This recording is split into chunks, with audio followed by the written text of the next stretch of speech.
Wagwan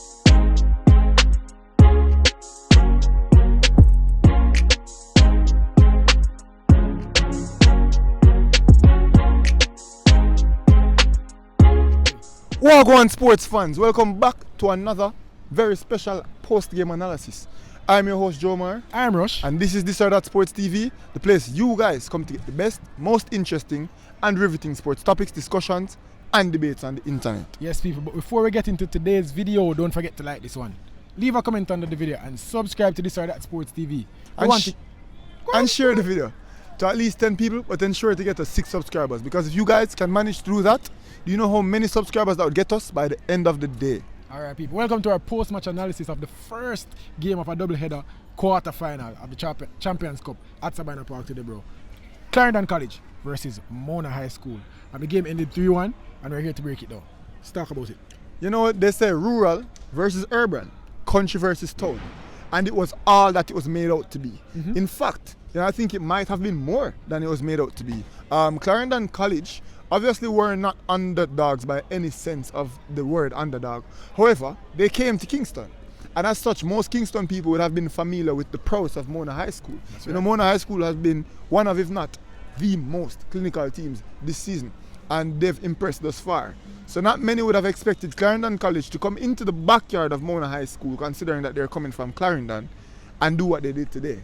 Yeah, and we cannot be mistaken. I know a lot of people, I know we have a lot of supporters from the Manning Cup. And you don't get it misconstrued. Clarendon College is probably the best schoolboy team, period. I'm not talking about the Costa Cup. I'm not talking about if they were supposed to be in the Manning Cup. They are just one of the best, if not the best in the country. Talk about them for a second. Clarendon College, we saw them play today. They possess the ball very well. They're very technically gifted. But before we go into the analysis, bro, a quick recap, as per usual. So the game would have kicked off, and the game started, I would say, pretty evenly. Clarendon College definitely showed their skill. They were playing the ball out from the back, but they were smart about it. They had very good wingers, and they were moving the ball, and they got some chances, and we were like, this Clarendon College, nothing to sleep on. Mona High School as well got some chances. Ultimately, in about the 18th minute, pretty early in the game, Clarendon College made a dart down the right wing, and their forward attempted to make what seemed like a square that went directly to Akeem Bernard, but unfortunately, he didn't handle it very well, and it ended up in his own goal. And that was not a start for Mona. That was not a good start for Mona High School. After that, I think Clarendon College really got some confidence. They started to get a foothold in the game, and they started to really dominate the game. They started to really play exactly how they wanted to play. And another mistake, would have led to a second goal. And I think at that point, we saw some of the Mona players drop their heads, but some of the Mona players didn't drop their heads. Denzel Washington is one of them that we'll speak about later on in the video. And they continued to play. The first half ended. They came out back. Mona came out with the intensity as we expected. They started to play the ball around. They started to move the ball well. And it resulted in a goal. They were making chances. They were creating chances, and alas, they got one beautiful opportunity taken very well by Denzel Washington Mackenzie. Right. Outstanding effort, and at this point, it was game on. Mona really started to apply the pressure, but I think Clarendon College regained their confidence in the second half, and they retained the foothold in the game. That's right. And got a third goal, went away with it, and I think after that it was curtains. Yeah, the game started where it was end to end. We saw goal threat from both teams, as they would have expected coming into this game. Mona, they scored 55 goals in the first early stages of the Manning Cup, and Clarendon College unbeaten in the Da Costa Cup. Yeah. So they both know that these are two very good teams, two of the best teams in the nation at this level. And coming into the game, bro, what we saw was a very good performance from Clarendon College, and probably the worst performance all season from Mona High School, and that is not a good combination for a great game. It was we enjoyed it watching Clarendon College, but Mona, it was abysmal. I can tell the Mona supporters will not be happy with this performance. Now we talk about Mona, the way they line up, bro.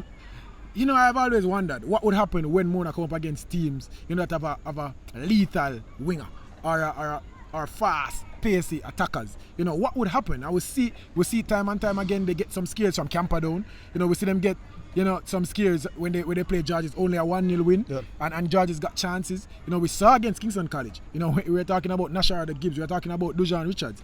And what happened? They gave them some problems and won that game 4-2 again. A team, Clarendon College, with killer wingers, a team with good attackers, a good midfield. And we saw that Mona High School struggling in the wide areas, and that's because they play with 3 defenders 2 at times, and that is not good for proper defending. And it's hard for schoolboys to understand that system. It works well against teams that you are just better than, but when you come up against teams that are the best in the nation, you are going to struggle. And the point that I'd make to that is that teams that you are better than, you generally beat them regardless of your system. True. But Clarendon College would have come into this game. I've seen them a few times, and I've identified that they're an absolutely outstanding team. I was telling you guys, you and Emil both, that this team are going to come and they're going to play football. They are one of the dominant teams in schoolboy football. It was not going to be a walkover, but I was not expecting this. I was not expecting them to be this good. Now, let's speak about a few key performances, and let's start from the winning side, Clarendon College. Let's speak about their defender. Yeah. Their number 6, Devontae Hodges. Man, I was impressed. He's as good as any defender I've seen in the Manning Cup this year. As good as any defender. He's as good. He's that good. He's a big kid. Guy, I hope you check out the interview that we did with him. He's a big guy. He's not a slouch. He's very technical. He can pass the ball. He's so clean and tidy. He's composed. So I must say, I'm impressed with that player. What he offered to his team today is just that. Leadership, even though he's not the captain. He offered composure. And he offered some, a lot of, his technical ability served them well when they were trying to attack. So I like that player.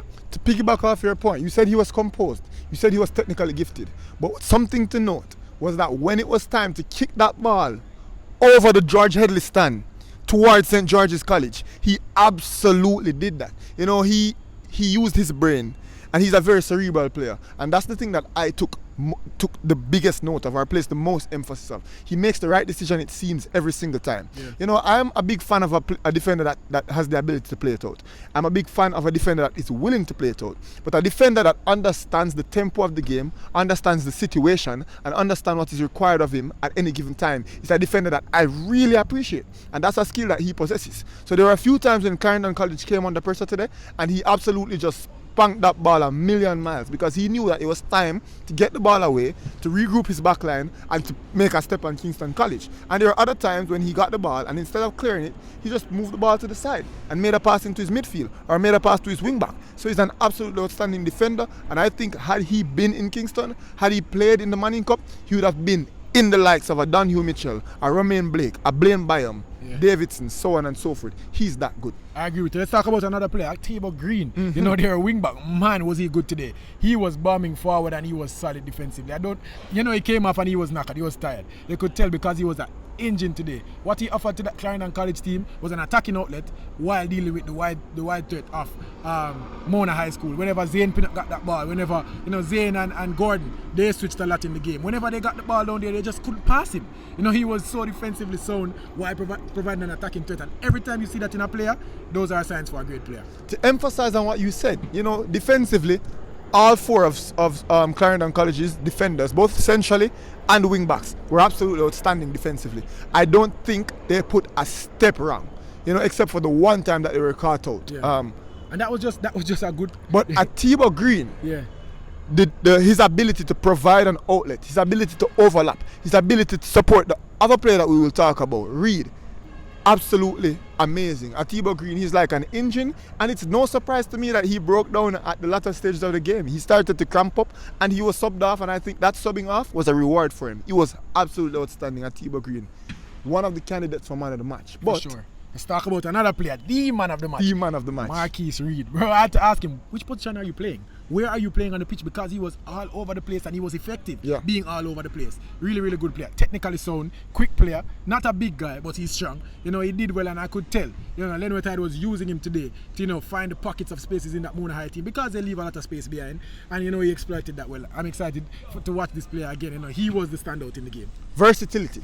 That's something you referred to, that's something you alluded to, and that's something he definitely demonstrated. His ability to tuck in the midfield and play an attacking midfielder. His ability to play that 10 role as outstandingly as he can play a wing role, which he provided a lot of chances that led to the goals that were scored. I think him, in addition to the fact that he was supported by Tebow Green, really, really led to Mona playing the way they Clarendon College playing the way they play. Right, that's as far as the Clarendon College team go. Obviously, good players all over the pitch. But let's talk about Mona High School for a second. Their captain and goalkeeper. This was probably his worst game in schoolboy football. Akeem Bernard. He succumbed to a mistake. He lost. I guess he lost track of the ball. He took his eye off the ball and, scored an own goal. Or you could even credit it to the player. But it was a mistake from the goalkeeper. We can safely say that. He didn't recover from that mistake. I wanted him to recover, being the leader, being, one of the presences in that Mona High School team. But he didn't recover. And unfortunately, I think that's what caused the second mistake. And he tried to pick it up in the second half. They had a better second half. But I feel like he just didn't recover from that first mistake.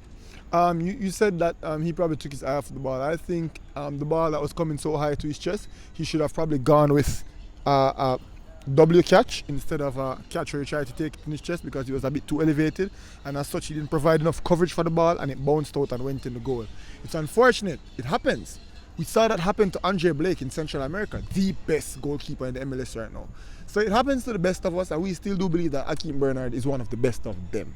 And it's something that happens, but what he has to do better is lift his head. He lost it a bit, and as such he was indecisive on the second one, and I think he could have done better on that one as well. But as you said, he stepped it up in the second half. He got it going, bro. He made a few saves. The third goal was to no fault of his. Akeem Bernard will, like the Phoenix, rise again. There we go. Still one of the best goalkeepers in the Manning Cup. Yeah. Let's speak about Donhue Mitchell. I think he didn't put a foot wrong today, unfortunately. The system that he was playing in today and just the threat of Clarendon College, just unfortunately he was on the losing end. But I think he was outstanding today. After the game I was speaking to you and I was saying, but Donhue Mitchell had a good game. And you concurred with my sentiment. So Donhue Mitchell, speak about him for a second. Donhue Mitchell, we said he's one of the best central defenders in the schoolboy football competition generally. And I think he proved that once again. Yeah. He made a lot of good tackles, he made a lot of good passes, he was very composed, he made good decisions. Yeah. As we said, 2 goalkeeping errors and, unfortunate. An error attributed to the system of play that Mona were playing would have led to him conceding 3 goals. But as you mentioned, no fault of his own, still a good player, a good performance. All right, Denzel Washington McKenzie, the goal scorer for Mona High School. We like this player. We must say, you've said it on time and end. Denzel Washington McKenzie is one of the best technicians in the Manning Cup in terms of his technical ability. Amazing. That boy knows how to kick the ball.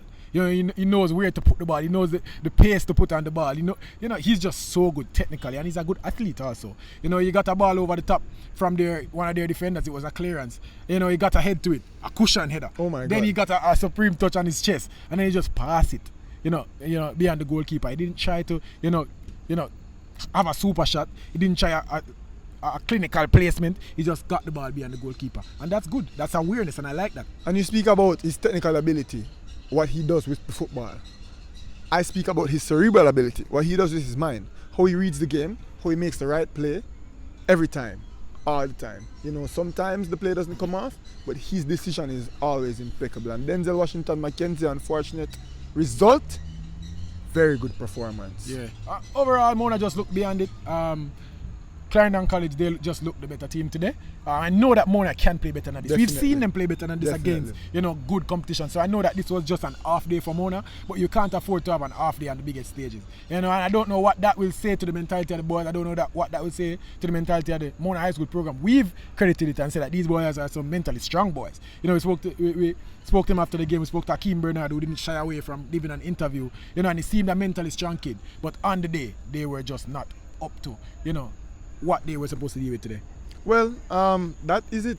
Football, Coach Watson would have told us that the ball is round, and any result can play. Any card can be played on any given day.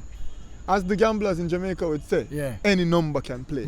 And that's exactly what we saw today. I wouldn't necessarily say that's an accurate analogy because Clarendon College are a supreme team. Yeah. However, I think Mona are better than this. Mona didn't bring their football boots today, and I think this result could have gone differently had they produced better football. Could have been a closer game. But people, there you have it. That is the post-match analysis of the first game of a doubleheader, Champions Cup at Sabina Park.